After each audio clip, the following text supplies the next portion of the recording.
Moderation helps everyone to build a positive life. Choose who, blah, blah, blah. Okay. All right, let's get down to business. It's Laura Lantry with NLF Travel. That means nothing lasts forever. And I always say nothing lasts forever, so travel now. And I have my F It Book It recommendation of the week. I was actually inspired by a friend of mine who's in Hawaii right now, and she changed her profile picture, and you can just tell, you can see the joy in her face. And it reminded me of the time I spent the holiday season in Hawaii. And that is hands down my favorite place where I have ever spent Christmas. And even though it's July, it's not too late to start planning your Thanksgiving, your Hanukkah, or your Christmas vacation. And it was just absolutely magical. And everywhere you go on the island, they're playing Mela Kaliki Laka. And I can't sing, otherwise I would sing the song for you. But I want to tell you about my experience, my trip when I was there. And if you're looking for a travel advisor, you need someone to plan your vacation for you. I never charge any fees. I get paid a commission by the hotels, and most people don't even know that even if you don't use a travel advisor, there's a commission already built into it. So you may as well just have someone else do the work for you. So we started out our trip on the island of Oahu in Waikiki. And there's so much to do when you're in Waikiki. And first of all, if you're a shopper during the holiday season, the stores on the strip, they are literally open from 7 a.m. until midnight.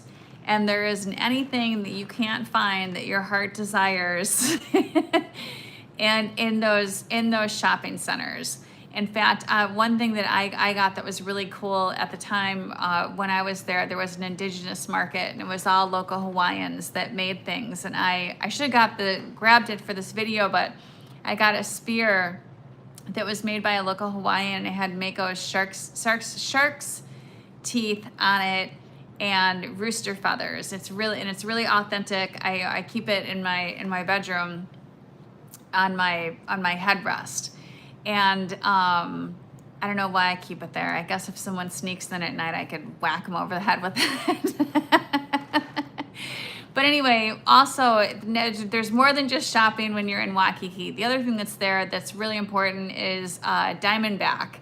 So you can hike up the volcano of Diamondback, and it's a beautiful hike because part of the hike, you're hiking through a bamboo forest. And then when you get to the top, it's just incredible 360-degree views. And then once you pass the bamboo forest, there are Army Corps of Engineers stairs to get you up to the top of it. So it's not like hiking the volcano in St. Vincent. This is a completely different type of hike. I've seen elderly people do this, but you still feel really accomplished when you get to the top of it.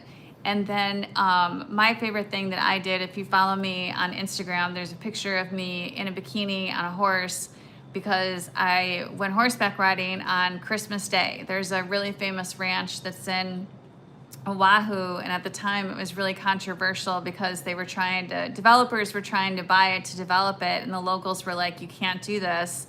And then I got involved, and I'm like, I agree, you cannot develop this property.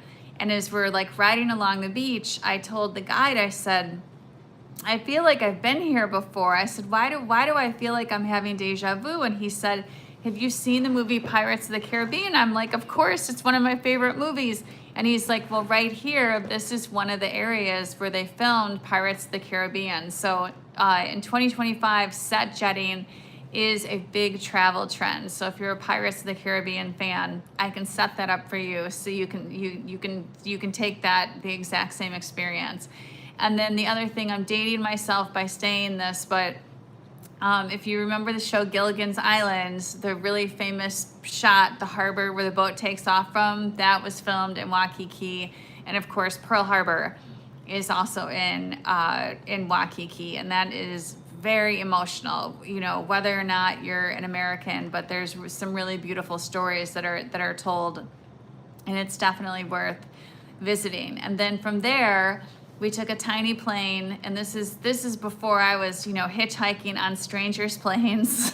So it was like an 8-seater plane, and we went to the island of Maui.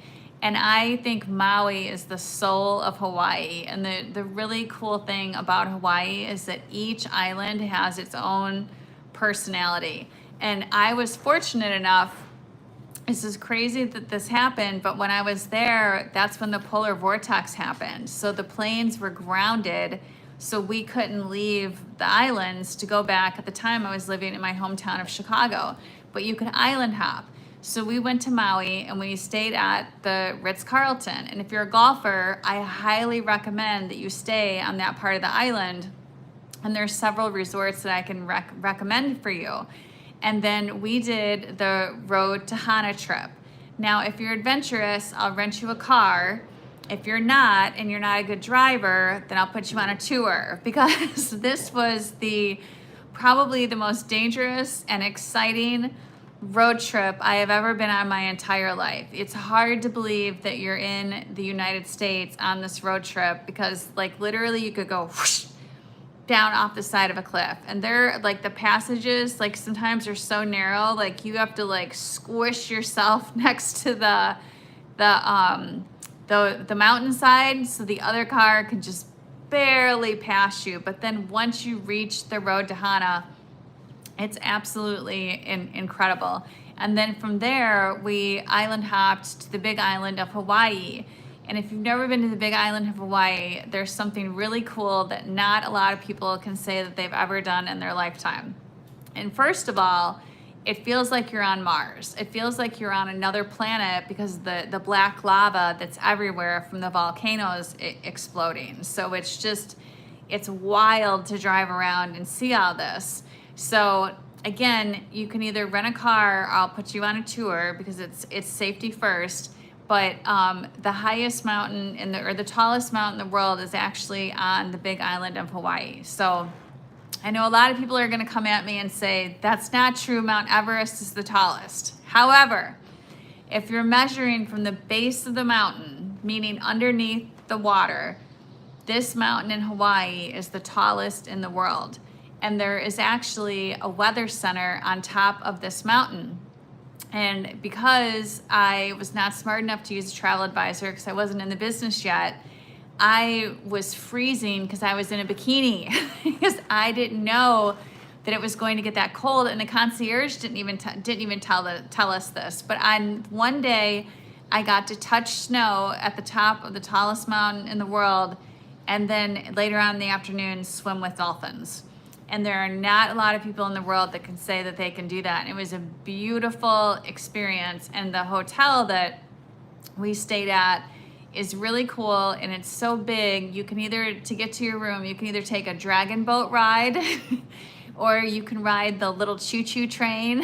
And of course, walking is also an option, but where would the fun be in that? So that's my F It Book It recommendation this week, is to spend the holidays in Hawaii. If you've never done that, it is just a beautiful, beautiful experience. Again, my name is Laura Lantry with NLF Travel.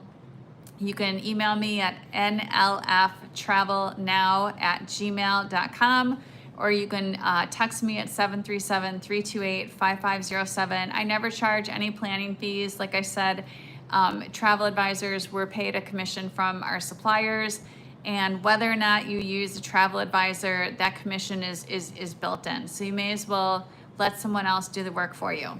So have a beautiful day. I gotta put my glasses back on to end the video, but I'll see you soon.